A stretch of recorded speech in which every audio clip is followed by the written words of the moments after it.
मैं जा रही हूँ ऑफिस और फिर मैं बोलती हूँ एकदम कि मेरा मीठा खाने का मन कर रहा है, दुबई ले लो। तो सीधा मुरैना से गाड़ी दिल्ली, इमीडिएट फ्लाइट बुक कर रहे हैं, सीधा वहां पहुंच गए दुबई, बकलावा खाए और 1 घंटे में ही दूसरी फ्लाइट लेके वापस आ रहे।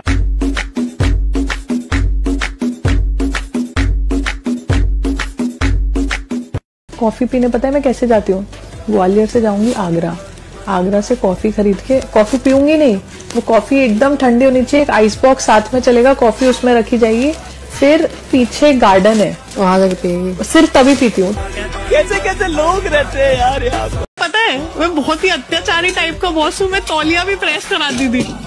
अरे कौन भौंक रहा है ये बदतमीज? निकलो बाहर निकालो। ह्याला म्हणतात चालतं फिरतं कंटेंट। स्वतःला स्पिरिच्युअल इन्फ्लुएन्सर म्हणणारी ही व्यक्ती जिने गेल्या 5 वर्षात एकही साडी रिपीट केली नाही, इतक्या साड्या आहेत की ज्या ठेवण्यासाठी तिला तिच्या घरचा अख्खा एक फ्लोर लागतो। नमस्ते, जय श्री राम। मैं हूँ तान्या मित्तल, आपकी फेवरेट स्पिरिचुअल इन्फ्लुएंसर और Wake up to reality.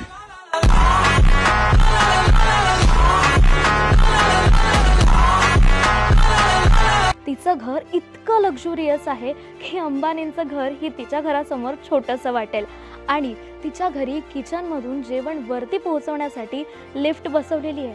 Can you imagine that? तेरा घर कैसा है तालिया? स्वर्ग होता है ना, अगर धरती पे होता तो ऐसा ही दिखता है। मैं 5 स्टार होटल 7 स्टार में चली जाती हूँ, वो सस्ते लगेंगे तेरे को। एक फ्लोर है मेरे कपड़ों के लिए, हर फ्लोर पे 5 नौकर रहते हैं, तो 7 ड्राइवर है। एवढंच नाही तर घरातून बाहेर पडताना तिला Z+++++++ बंद करो हाथ जोड़ के मैं।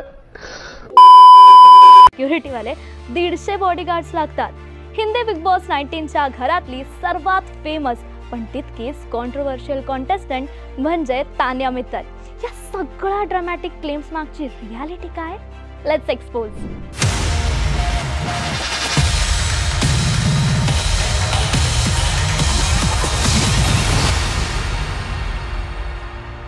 नमस्कार, मी साक्षीबांच्या न्यूज अनकटच्या कलारंजनच्या आणखी एका नव्या कोऱ्या एपिसोडमध्ये आपलं स्वागत करते।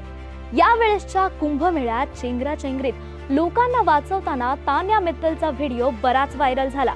भगदड़ हो रही थी, बच्चे मर रहे थे, लोग मेरे को पहचान गए थे, मुझे आवाज लगा रहे थे कि तान्या बचा लो, उन्हें पता है कि मैं सबकी हेल्प करती हूँ। संपूर्ण न्यूज पोर्टल सोशल मीडियावर झळकायला लागलं।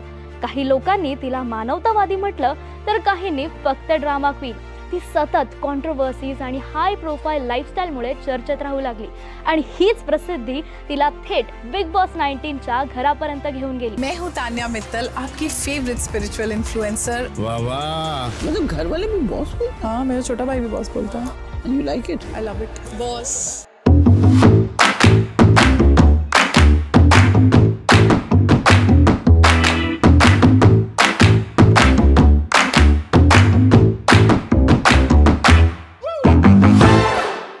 27 सप्टेंबर 2000 रोजी ग्वालियरमध्ये जन्मलेली तान्या मित्तल वयाच्या फक्त 18व्या वर्षीच सौंदर्य स्पर्धेच्या दुनियेत ती उतरली। 2018 मध्ये लेबनॉनमध्ये झालेल्या मिस एशिया टुरिझम युनिव्हर्सच्या स्पर्धेत तिने विजेतेपद पटकावलं आणि आंतरराष्ट्रीय स्तरावर आपली ओळख निर्माण केली। आर्किटेक्चरचं शिक्षण पूर्ण केल्यानंतर तिने नोकरी न करता उद्योजक बनायचं ठरवलं आणि फक्त 500 रुपयांच्या कॅपिटलवर तिने सुरू केला तिचा brand handmade love by Tanya. इथूनच तिच्या बॉस गर्ल प्रवासाला सुरुवात झाली। आता या व्यतिरिक्त तिचे आणखीन कोणत्या फॅक्टरीज आहेत आणि कोणता बिझनेस आहे याबद्दलची माहिती आपल्याला शोधावी लागेल।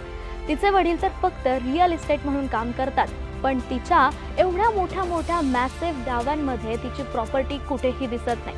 तिचं घर 7 स्टार मॅन्शन नाही तर ग्वालियर सिटी सेंटर मध्ये असलेलं एक 2 मजली बिल्डिंग आहे। आता प्रश्न असा आहे की ही सगळी लक्झरी, हे सगळं फेम खरं आहे की फक्त एक प्लॅन केलेलं social media image building project? Tanya Mittal ही एक ड्रामा क्वीन आहे जी रियालिटी शो मध्ये टिकून राहण्यासाठी जाणीवपूर्वक असे क्लेम्स करते। तिला हे पक्का माहिती आहे की कॉन्ट्रोवर्सीज तिला फेम आणि अटेन्शन देतील। तुम्हाला काय वाटतं? तान्या मित्तल खोटं बोलते की खरंच बिग बॉसच्या गेमसाठी हा एक परफेक्ट स्ट्रॅटेजी ठरू शकते? तुमचं मत आम्हाला कमेंट्स बॉक्समध्ये नक्की सांगा आणि हा व्हिडिओ आवडला असेल तर लाईक करा आणि न्यूज अनकटला सबस्क्राइब करायला विसरू नका। धन्यवाद।